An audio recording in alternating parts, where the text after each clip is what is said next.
কাকি, খুশি কোথায়? এই সকালে তোর ঘুম ভাঙে বলে কি বাকি সবারও ঘুম ভাঙে? খুশি এখনো ঘুমাচ্ছে। এত বেলা পর্যন্ত ঘুমায় বলি তো শরীর খারাপ করে।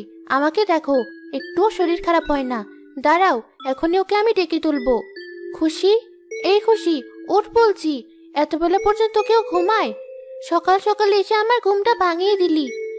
এখন আর সকাল নেই, একটু পর দুপুর হয়ে যাবে। তাড়াতাড়ি বাইরে চল, কথা আছে তোর সাথে। তাড়াতাড়ি বল, কি বলবি? ঘুম ভাঙিয়ে নিয়ে তো চলে এলি। মোরলের আমবাগানে অনেক আম হয়েছে, চল গিয়ে পেরে আনি, লবণ মরিচ দিয়ে মাখিয়ে খাবো। আমি যেতে পারবো না, মা জানলে আমাকে আর বাড়িতে উঠতে দেবে না। তুই আবার কবে থেকে তোর মায়ের কথা এত শোনা আরম্ভ করলি? তো করবো না, আমার যে বিয়ের কথা চলছে, এখনো কি মায়ের কথা না শুনলে চলে? লোকে কি বলবে? তোরও কিন্তু এখন তাই করা উচিত। আমাকে এত জ্ঞান দিতে হবে না, তুই যাবে কিনা তাই বল। মোরলের বাগানে ওদের পোষা কুকুর পাহারায় থাকে, আমি যেতে পারবো না। বেশ, আমি তাহলে একাই যাচ্ছি, তুই থাক।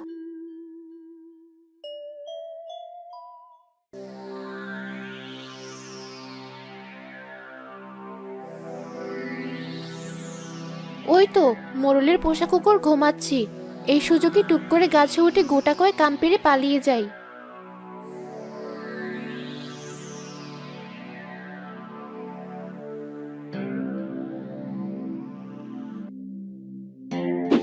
অনেকগুলো হয়েছে, এর চেয়ে বেশি হলে নিয়ে যেতে পারবো না। আর কুকুরটা যদি হঠাৎ জেগে যায় তাহলে তো পালাতেও পারবো না। এখন নেমে পড়ি। আহ, কোমরটা গেল। পড়ার শব্দে তো কুকুরের ঘুম ভেঙে গেল। এখনই আমাকে দৌড়ে পালাতে হবে। সকাল থেকে পাজে মেয়েটার কোনো খবর নেই। কে জানে কোন বনে বাজারে ঘুরে বেড়াচ্ছে। এত বড় মেয়ে হয়ে গেছি, কিন্তু তার একটু লজ্জা শরম হলো না। কিছু বললেই তো দৌড়ে চলে যাবে তার ওই বুড়িমার কাছে। একবেলা খেতে না দিয়ে শাসন করলে সে বুড়ি তো আবার তাকে 3 বেলা খাওয়ায়। মেয়েটাকে এবার বিয়ে দিতে পারলে বাঁচি। তা তুমি তো মেয়েটাকে দেখে শুনে একটা বিয়ে দিতে পারো। আর কতকাল এমন বনে বাজারে তাকে ঘুরে বেড়াতে দেবে? তুমি তো বলেছো সে এখনো বনে বাদরে ঘুরে বেড়ায়, তাহলে এই মেয়েকে বিয়ে দেব কি করে? একটা কাজও সে পারে না, শ্বশুরবাড়ি গিয়ে কি করবে? তখনও কি বনে বাদরে ঘুরে বেড়াবে? তুমি আগে ওকে কাজ শেখাও। এসব বলে কথা কাটিয়ে দেওয়ার চেষ্টা করো না তুমি। যথেষ্ট বড় হয়েছে ও, বিয়ে হলে সব এমনি ঠিক হয়ে যাবে। তাই মেয়ের বিয়ের ব্যবস্থা করো তাড়াতাড়ি। ঠিক আছে, তুমি তো এটুকু বলেই রেহাই পেয়ে যাও রহনার মা, কিন্তু আমি যে তা পারি না। আজকাল আমার ব্যবসার কি যে অবস্থা সে তো আর তুমি জানো না। আমার যে এখন সংসার চালানোটাই কষ্ট। কত জায়গা থেকে ধার দেনা করে বাজার আনি, তা তোমাদের কোনোদিনও বলি না, যেন তোমরা কোনো চিন্তা না করো।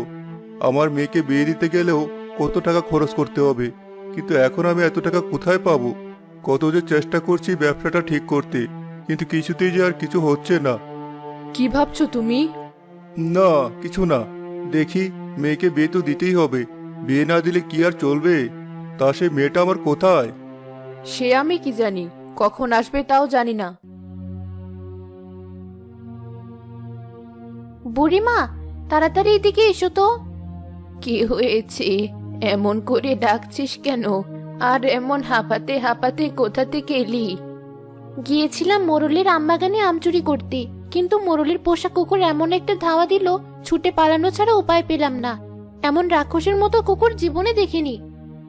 মোরলের বাগানের আম কেন চুরি করতে যেতে হবে? ওই তো আমার গাছের আম, পেড়ে খা। তোমার গাছের আম আমি এখন খাবো না, তোমার গাছের গুলো যখন পেকে একেবারে লাল হবে তখন খাবো।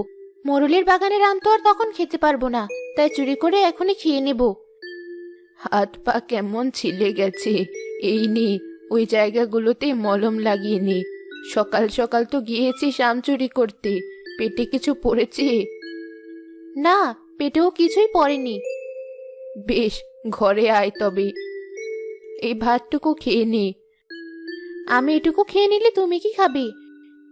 সে চিন্তা তোকে করতে হবে না, আমি রেঁধে খেয়ে নেব। আগে তুই খা। তুই এমন করে ঘুরলে তো তোর মা রাগ করে।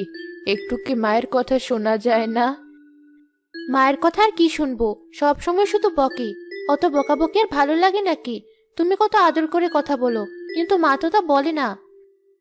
কথা শুনলে তবে তো আদর করে কথা বলবে। খেয়ে বাড়ি গিয়ে মায়ের সাথে একটু কাজ কর যা। ঠিক আছে, বিকালে কিন্তু আমি আবার আসবো। আসিস। কেমন হেলে দুলে যাচ্ছে, মেয়েটা একদম বাচ্চাদের মতো। ও না এলে আমার দিন যাবে কি করে? একবেলা না আসলেই তো আমার আর ভালো লাগে না। নিজের ছেলেটা কোন শহরে গিয়ে পড়ে আছে, সংসার করছে, কিন্তু আমার কাছে কোনোদিন আসে না। মাসে কটা টাকা পাঠিয়ে তার দায়িত্ব শেষ করে দেয়। আমার আপন বলতেই অহনা ছাড়া আর কেউ নেই। রক্তর সম্পর্ক না থাকলেও যে মানুষ এত আপন হয়, সেটা ও না থাকলে আমি বুঝতাম না।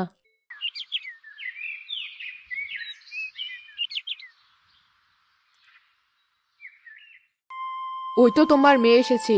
একটা কাজ নেই, শুধু ঘুরে বেড়ানো। আজ আর একটা ভাত তোমার পাতে পড়বে না।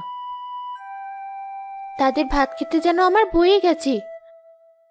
আবার তাকিয়ে আছি, বিয়ে দিয়ে আপদ বিদায় করব, তারপর দেখি কত ঘুরে ভাত পাও তুমি। একটা কথা যেন তার কানে যায় না। নির্লজ্জ মেয়ে একটা। তোর বাবা গিয়েছে শহরে, তোর বিয়ের ব্যবস্থা না করে ফিরবে না। আজ কদিন ধরে শহরে আছি, কিন্তু কোনো লাভ হচ্ছে না। ব্যবসারও কোনো গতি করতে পারছি না। ওদিকে মেয়ের বিয়েটাও এগিয়ে নিতে পারছি না। কত ঘটক ধরলাম, সবারই এক কথা, যৌতুক লাগবে। কিন্তু এত টাকার ব্যবস্থা আমি করব কি করে? এসব কথা বাড়ির লোকদের থেকে আর লুকিয়েও লাভ নেই। এবার বাড়ি ফিরে সবাইকে সব কথা বলতে হবে। ওহ না, এমন মন খারাপ কেন? মা বকেছে? আবার কি করেছিস তুই? বকলে তো হতোই। কখনো দেখেছো মায়ের বকুনি খেয়ে আমি এমন মন খারাপ করে থেকেছি? তাও তো সত্যি। তাহলে কেন এত মন খারাপ? মা বলছে আমাকে নাকি বিয়ে দিয়ে দিবে। বাবা শহরে গেছে, আমার বিয়ে ঠিক করে তবেই নাকি ফিরবে। সে তো ভালো কথা। এতে এত মন খারাপ করার কি আছে? মন খারাপ করব না? আমি না থাকলে তোমার কাছে রোজ আসবে কি? তোমার কাছে তো আম খাবে কি? সব যে নষ্ট হয়ে যাবে। সে হয় হবে, তবুও তোর বিয়ে হোক।